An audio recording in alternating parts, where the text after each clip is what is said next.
This is Twit.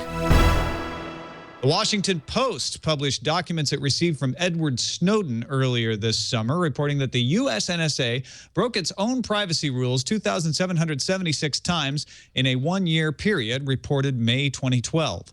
The report was a self-audit meant for the NSA's top leaders. Members of Congress could only read the report in a secure room and would not be allowed to take notes. The incidents ranged from typos to computer error to workload issues. The Post reported that the secret court, known as FISC, ordered one fiber optic cable tap stopped in October 2011 for violating the Fourth Amendment.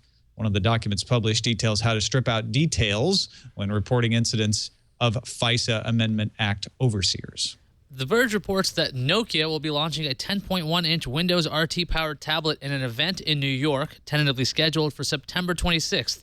There's even a picture of the tablet, or an alleged picture of the back of the tablet, floating around the internet. If the pic is real, apparently Nokia hopes you like magenta RT-powered tablets running on LTE networks. Magenta. Bloomberg reports Samsung will announce a smartwatch under the name Galaxy Gear at its Unpacked 2 event during the IFA conference in Berlin, September 4th. The watch will reportedly run Android and be able to make calls, handle email, and surf the web. So get ready to squint. Yes, squinting is what I do. Dell, the company, not the man, reported financials for its fiscal second quarter. The company's net income fell 72% compared to the same time last year. For the second quarter, Dell pulled in $204 million. Last year, $732 million. The declining numbers still were better than the low expectations set by Wall Street, and shares rose less than 1%. They went up. Sony has reached a preliminary deal with Viacom to carry its TV channels on a pay TV service to be delivered over the internet. Viacom's channels include MTV, Comedy Central, Nickelodeon, BET, and Logo. Wall Street Journal reports Sony plans to offer the service for owners of its game consoles and TVs.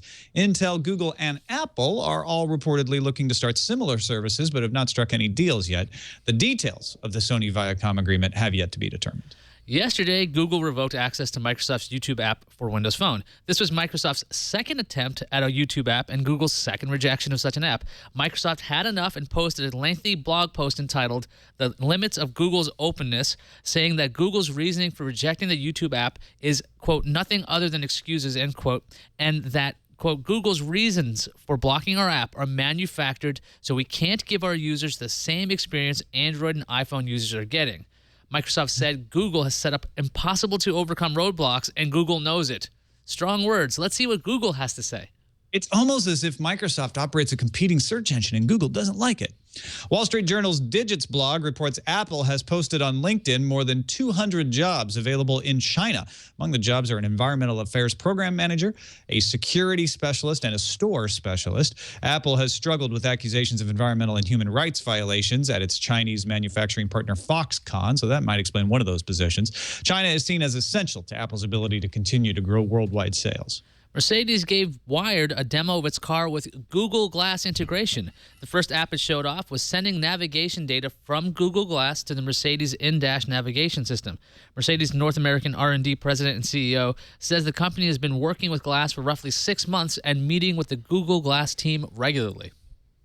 Google Cloud Storage, an enterprise-level service used by the likes of Ubisoft and Best Buy, will begin automatically encrypting its clients' data. 128-bit AES encryption will be applied to data before it is written to disk. Google will use the same key system it uses for its own data. User data and metadata will be encrypted using a unique key, which is then encrypted using a second key associated with the data owner, which is in turn encrypted using a regularly rotated master key. Google holds those keys. Amazon has offered 256-bit AES encryption on its competing S3 service since 2011. The Ubuntu Edge Indiegogo campaign hit a milestone by having over $10.3 million pledged. This amount is more than the Pebble smartwatch picked up via crowdfunding. Canonical is still looking to raise $32 million in total. Only 6 more days left to fund the Edge, so if my math is right, there's a better chance of the mythical Apple television set launching tomorrow than the Edge getting funding.